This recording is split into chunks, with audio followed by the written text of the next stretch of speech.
right, it's still Global Morning, and we're still on the discussion talking about gender-based violence. Okay, I still have my guest in the studio, and we're still looking at that very sad episode called In Uyo. Well, let's look at it in terms of the children. We know that the woman has some children. So what's happening to the children, and where is the woman currently? Well, I might not really know exactly what happens to the children, but I believe since that day, the children might be traumatized because of the incident that happened that day. You see, I keep telling people that everything in life starts from home, because you cannot expect your children to grow up tomorrow to be a good father, a good mother to their own children, unless maybe they grow up because of education or whatsoever. They start thinking otherwise, because most of these things starts from home. Before that barrister behaved that way, maybe the father or somebody from the family can do the same thing to their mother.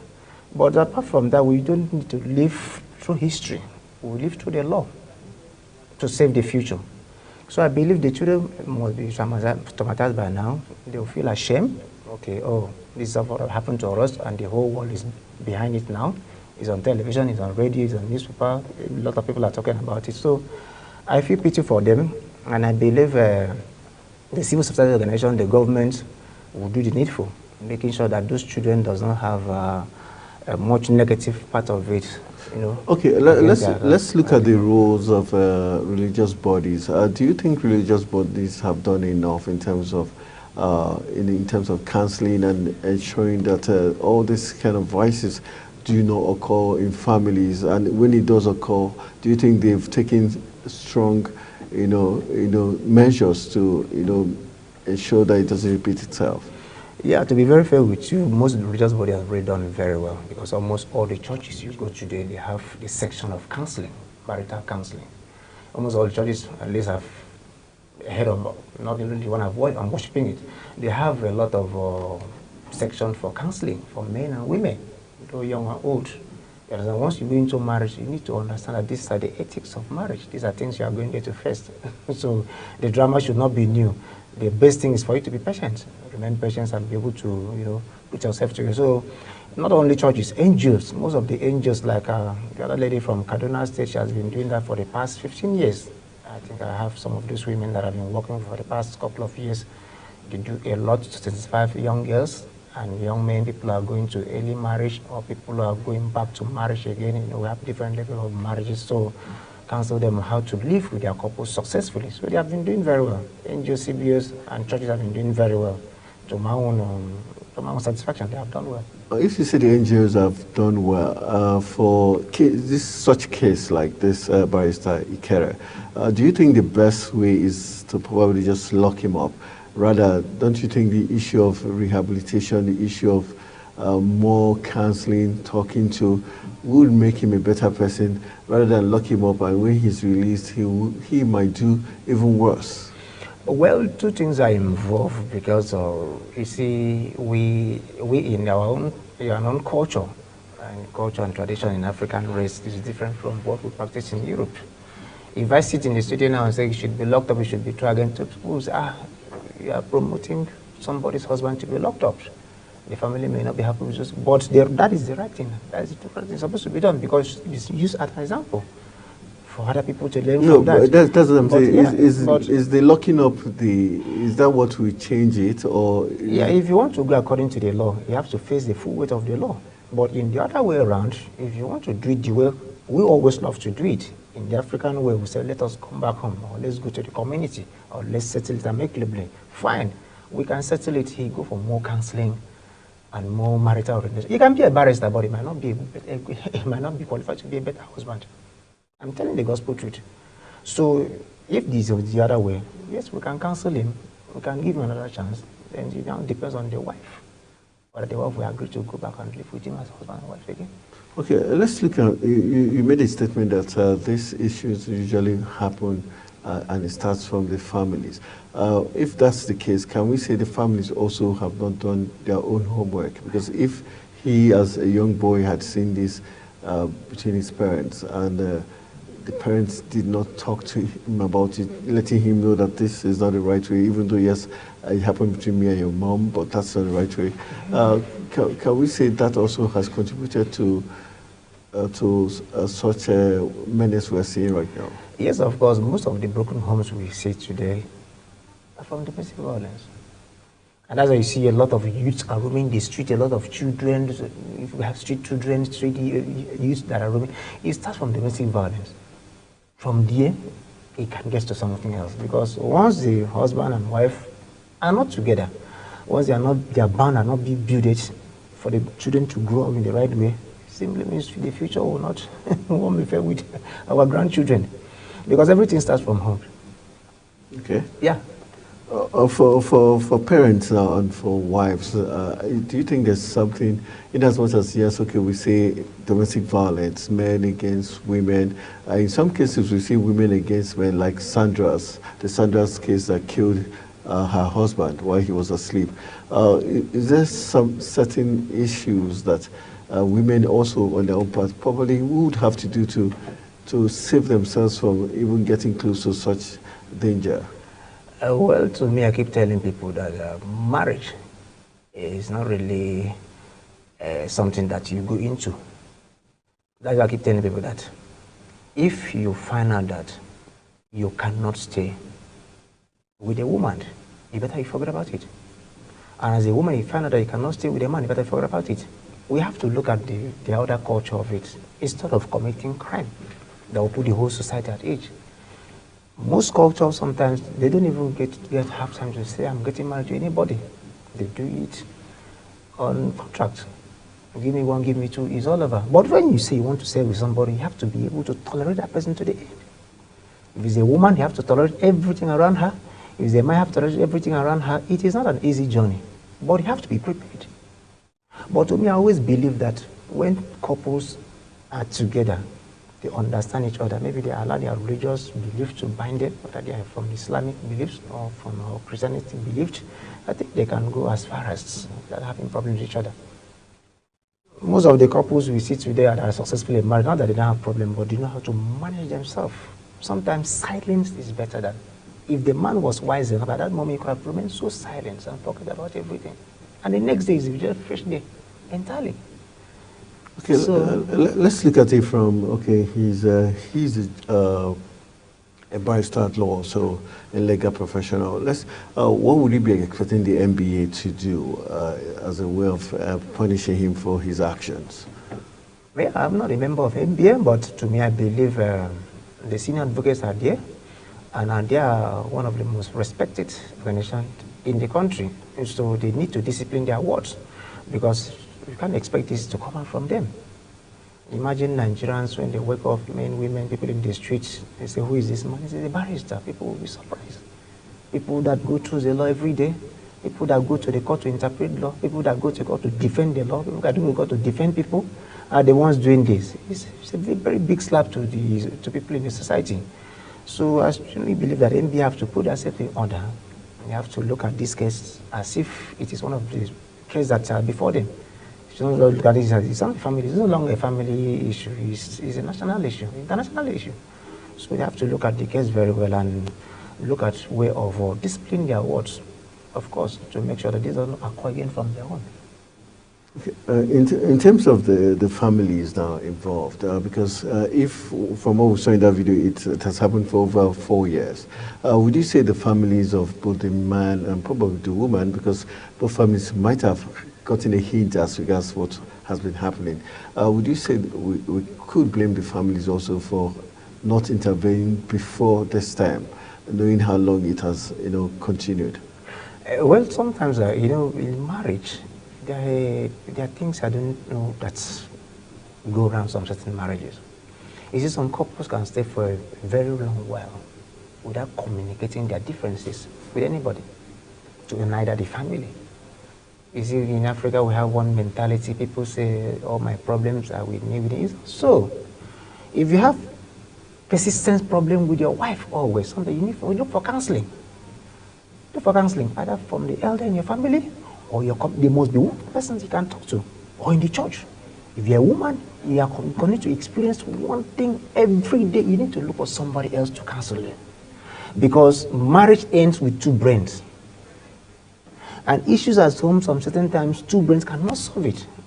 So you have to look for somebody to counsel you, a genuine man or genuine woman, not fake men of God or fake people somewhere that will come in and try to destabilize everything because they have opened the door for them.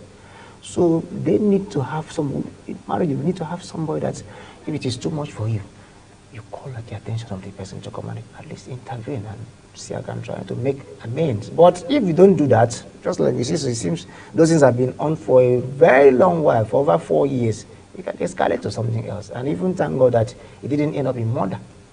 Either the man murdering the wife or the wife murdering the husband. His husband. Yeah. So.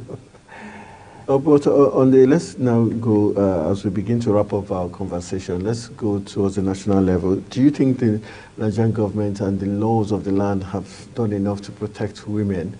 And do you think the security agencies and relevant bodies in the country have done enough, have shown that seriousness to put men or women who have abused their spouses behind bars? When you are talking about the national level, to be very sincere with you, most men in the national state level, and national level, starting from the national level, even the people in governance, most of them are guilty about it. Of course, most of the men in the national level, people in the place of authority, renowned men and women in the country, are also guilty of it. Of course, so who are going to make the law? When the law, those who make the law, also part of those who break the law, like this one that is happening, is not a barrister. So we need to wake up and help ourselves. Let's tell ourselves the truth. From the 0 level to the higher level, a woman must be protected. You see, because it's not all about going there to spend whatever you spend. You say, I've gotten married, gathered people. How do you live with this woman? Her security is in your hand. Everything concerning is in your hand. If you fail with her, you discourage other women to go into marriage just like that. So the law have to be firm. If we are making law, the law have to be there for everybody. If you do this to a woman, this is your yes in jail. If this is a woman, this is what you are going to face. And a woman too, if you do this to your husband, in your house, this is what you are going to face. And we stand by it. All these things will stop. Okay, so for you, you think the institutions have done well? They have not done well. They have done well because they don't want to mention names. Why? There are a lot of people that have done so to their wives. Do you have anyone that you're sure? I don't need to mention their names. We are all journalists. We have the history. No, you're not mentioning it for me. We're educating those watching. Yeah, that's what I'm saying. A lot of them have done it. So we have to do anything. We have to be sincere to ourselves. We have to respect what we have. Sincere to ourselves. A lot of them have done. We have not seen the show repeat. No, not a lot of them. Is there one of notice that's evidence? Because we're trying to educate the public. So it's not good to just want all of them. Well, when you talk, this one you have just seen, so is that something happens just outside the door. I don't think he was inside the house. Okay. And nobody was aware. I would have seen this video. So you don't know how much have happened within the house. And the woman refused to speak, or the man refused to speak out. That's why we are saying all these marriages that we're into now, each couple must have one trusted person that you can go to. We are not saying we should blow up every little differences within you and your wife or your husband or, to the public. But you must have somebody that if something gets out of hand within the house, you can go out and say, oh, please, this is what is going, this is what is going, before it escalates. So we need to be very, very careful because I personally know what many women are passing through in many families in the name of marriage, both the rich and the poor, but they can't say anything. Many men, the same thing, but they can't say anything. But there must be a channel for them to speak, and the channels have been provided. Most of them doesn't want to go there. Why do you think most of them wouldn't want to speak out? They don't want to speak out because they believed maybe if they go there, they are trying to take their family to the public, which is not so. I have said it before that the marital knowledge is not for only the two couples. There are areas you make mistakes. You need somebody to also come in and at least have a tip of you so that you can continue this journey safely. The success in every marital life is how the journey moves. When the journey continues to sell freely without much issues, that is a success in marital life. All right, thank you very much. We've been talking with Dineh Oranta, a journalist and an activist who actually sent us this video, and he has promised hopefully he'll be able to get us across to the victim, that's the woman, and probably also Barrister Okere, who is the perpetrator of that gender-based violence, so that we can talk with him and get other issues sorted out. Very sad commentary. That's the man guilty of gender-based violence, a lawyer, but he's has been arrested and hopefully cooling his heels behind bars. That's we're going to call it a wrap on this discourse on gender-based violence. I want to say thank you very much for joining us on the program, and hope to get more feedback as regards this particular issue. Thank you so much. All right, we'll go for a quick break. When we return from the break, we'll be wrapping it up on the Global Morning. Do well to wait and enjoy the remaining part of the show, as we are poised to ensure that your morning is truly beautiful.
So that's how the cookie crumbles, like they say, and that's how much we have in store for you today, the 21st day of December 2023. It's been amazing. Today is the World Basketball Day, and it's meant to celebrate the game of basketball and also unite nations and countries as regards the importance of sports in uniting the nation.